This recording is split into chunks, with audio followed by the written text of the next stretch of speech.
At first glance, this photo appears completely ordinary, just a 14-year-old girl taking a quick picture before heading to a friend's house for a sleepover.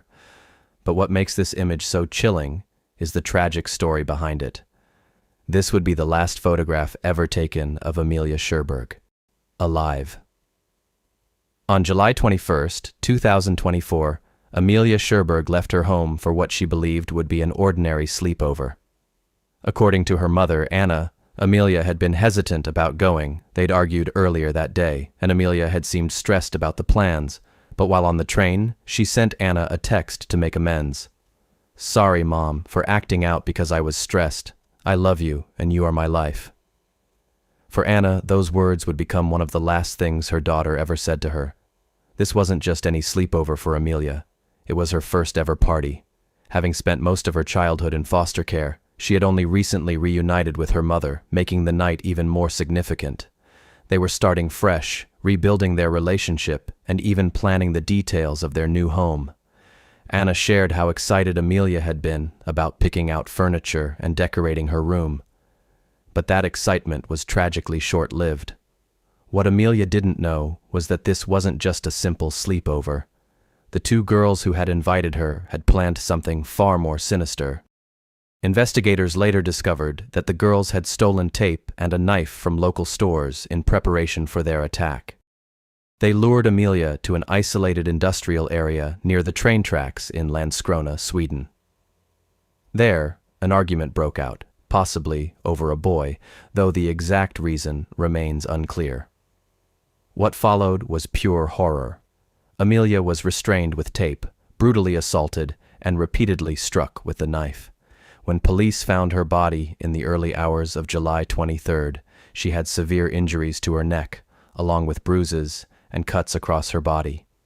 Despite their efforts to save her, it was too late. But the violence itself wasn't the only chilling aspect of this crime. The two girls recorded the entire attack, capturing their actions on video. Shockingly, they then shared the footage in a group chat and even bragged about what they had done. Afterward, investigators concluded that the recording would become a crucial piece of evidence, though the mere fact that it existed was difficult to fathom. The suspects were apprehended shortly after Amelia's body was discovered. The first, a 15-year-old girl, was taken into custody on July 24th, followed by the second suspect, just 13 years old, who was arrested the following day. Both admitted involvement, with one even confessing to the crime.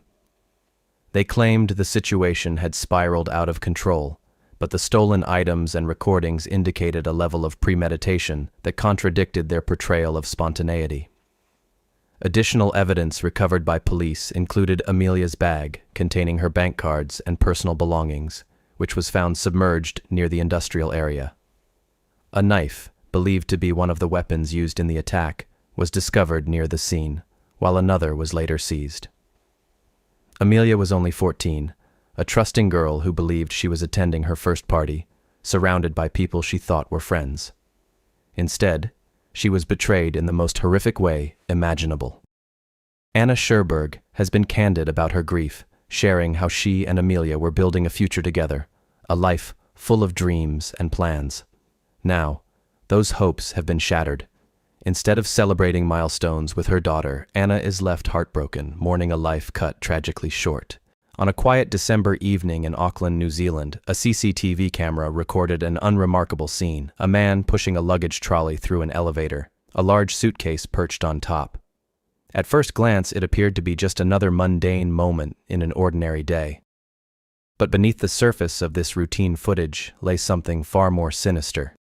To unravel the mystery behind this image, we must rewind and meet Grace Main, a bright-eyed 22-year-old from England, fresh out of university and brimming with wanderlust. Eager to see the world, she had meticulously planned the adventure of a lifetime, embarking on a solo journey across continents. Her travels had already taken her through the vibrant landscapes of South America, but what awaited her next would be far darker than she could have ever imagined. She arrived in New Zealand in late November 2018, excited to embrace everything the country had to offer. Auckland, where she landed, was vibrant and full of energy.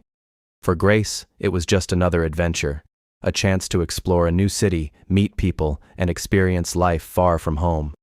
On the evening of December 1st, the night before her 22nd birthday, Grace made plans to meet someone she'd connected with on Tinder.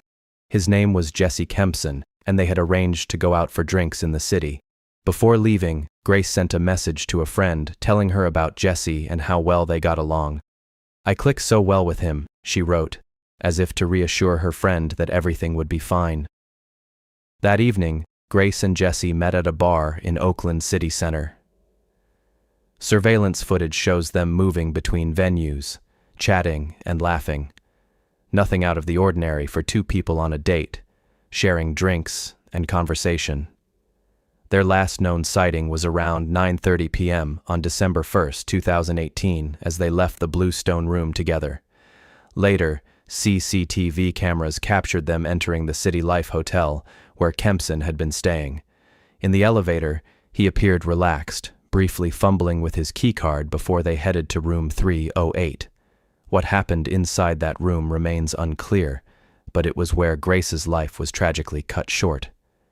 Jesse Kempson took Grace Main's life that night. No emergency call was made, no cry for help. Instead, at 1:30 a.m., with Grace's body still in the room, Kempson used his phone to search for disturbing information online. The timeline, pieced together later, revealed a chilling sequence of events, one that left no doubt about the horror that had unfolded behind that hotel door. The terms he searched were unsettling, phrases like hottest fire and white ash. At the time, Khan was in the Carrizo Range, a remote area west of Oakland, and shockingly, he even browsed for adult content while Grace's lifeless body lay in the same room. By the next morning, her body remained in room 308, but Khan's attention had already moved on. He messaged another woman he'd met on Tinder, attempting to set up a date for later that day. After leaving the hotel, surveillance footage captured him at a nearby store, buying a suitcase and cleaning supplies. When he returned, his plan took shape. He rented a red Toyota hatchback and was later seen wheeling a luggage trolley up to his room. Minutes later, the trolley came back down, now loaded with 2 suitcases. Inside one of them was Grace's body, curled into a fetal position to fit. Meanwhile, Grace's family in England grew increasingly anxious. December 2nd was her 22nd birthday, yet she hadn't responded to any of their messages. By December 5th, with still no word from her, they reported her missing. Police launched their investigation, initially treating it as a routine missing persons case. At first, Grace's disappearance seemed routine, but as more details surfaced, it became clear that something far more sinister had occurred. On December 9th, 2018, police discovered Grace's body in the Waitakere Ranges, a remote area just outside Auckland. Investigators had been tracking Jesse Kempson's movements using CCTV footage and rental car records, which ultimately led them to the site. Grace had been buried, and authorities later recovered a shovel they believed he used to dig the grave. Kempson had been arrested on December 8th, one day before Grace's body was found, and was formally charged with her murder 2 days later. In court, he appeared eerily calm, almost indifferent. At this stage, his identity remained suppressed under New Zealand law, leaving the public unaware of who he was or what had truly happened. The trial began nearly a year later, in November 2019, and lasted 3 weeks. Kempson pleaded not guilty, insisting that Grace's death had been an accident. His defense team claimed the events in his hotel room were consensual, but the evidence told a very different story. In February 2020, Kempson was found guilty and sentenced to life in prison, with a minimum of 17 years before he could be considered for parole. But the story didn't end there. When the court lifted Kempson's name suppression later that year, the truth emerged. Grace was not his only victim. He had already been convicted of multiple violent crimes, including sexual assault, in separate cases. Another one of his victims, a British tourist, came forward after recognizing him in the news. And that brings us back to the image. The man in the elevator, casually pushing a luggage trolley with a suitcase on top. At first glance, it seems entirely ordinary. Nothing to make anyone look twice. But now, knowing the full story, the truth is horrifying. That suitcase held the body of Grace Main, a young woman whose life was cut tragically short by someone she had trusted. At first glance, this photo seems utterly ordinary. A woman strolling along a picturesque beach, the sky clear and endless, the ocean stretching behind her in a serene blue haze. It's the kind of image we've all seen 100 times, one that might easily scroll past without a second thought. But sometimes, a single photograph holds a hidden story, one that isn't immediately visible. And this one? It's not at all what it seems. Meet the woman in the frame, Crystal Candelario, from Cleveland, Ohio. Crystal was the mother of 16-month-old Jayin, a little girl at that curious stage of life where everything was new, exploring her surroundings, forming her first words, and needing constant attention. But those close to the family would later say that Crystal's role as a mother often seemed uncertain. One neighbor recalled a troubling incident that stayed with them. Crystal had asked them to watch Jayin for what was supposed to be just a weekend. However, that weekend stretched into 6 weeks. For over a month, the neighbor cared for Jayin, unable to reach Crystal, who ignored calls and refused to return for her daughter.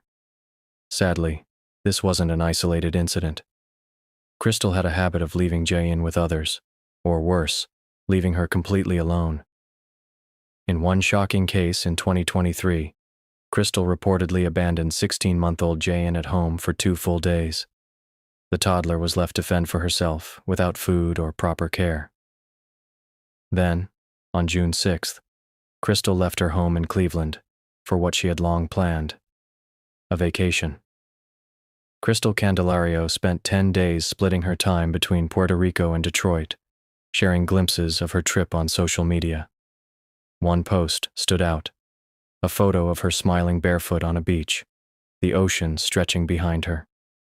The caption read, "The time that is enjoyed is the true time lived." But what no one knew was that while Crystal was away, her pet, Jayin, had been left alone at home, with no food, water, or anyone checking in. Neighbors later reported hearing cries from the house during Crystal's absence, but the sounds eventually faded. Some assumed Crystal was inside and ignored it, unaware she was actually on vacation. Others didn't intervene, though it's unclear why. By the time anyone realized what had happened, it was too late. Crystal Candelario returned home to a devastating scene. On the morning of June 16, 2023, Crystal entered her home to find her 16-month-old daughter, Jaylin, lying unresponsive in her playpen. The liner beneath the child was soaked with urine and feces, and soiled blankets surrounded her. Before calling 911, Crystal reportedly changed Jaylin into clean clothes. When emergency responders arrived, they described Jaylin as severely dehydrated and emaciated. Tragically, they could do nothing to save her. Jaylin was pronounced dead at the scene. The medical examiner later concluded that Jaylin had died from starvation and dehydration. While her body showed no signs of physical trauma, the autopsy revealed she had lost nearly a third of her body weight during the time she was left alone. At the time of her death, Jaylin weighed 7 pounds less than she had at a doctor's appointment just 2 months earlier. Authorities reconstructed the events leading to Jaylin's death, using doorbell camera footage from a neighbor. The recordings captured the toddler crying multiple times in the days after Crystal left, including early in the morning, 2 days into the trip. Crystal had abandoned her daughter in the playpen with only a few bottles of milk, knowing no one was there to care for her. Months later, in February 2024, Crystal pleaded guilty to aggravated murder and child endangerment as part of a plea deal with prosecutors.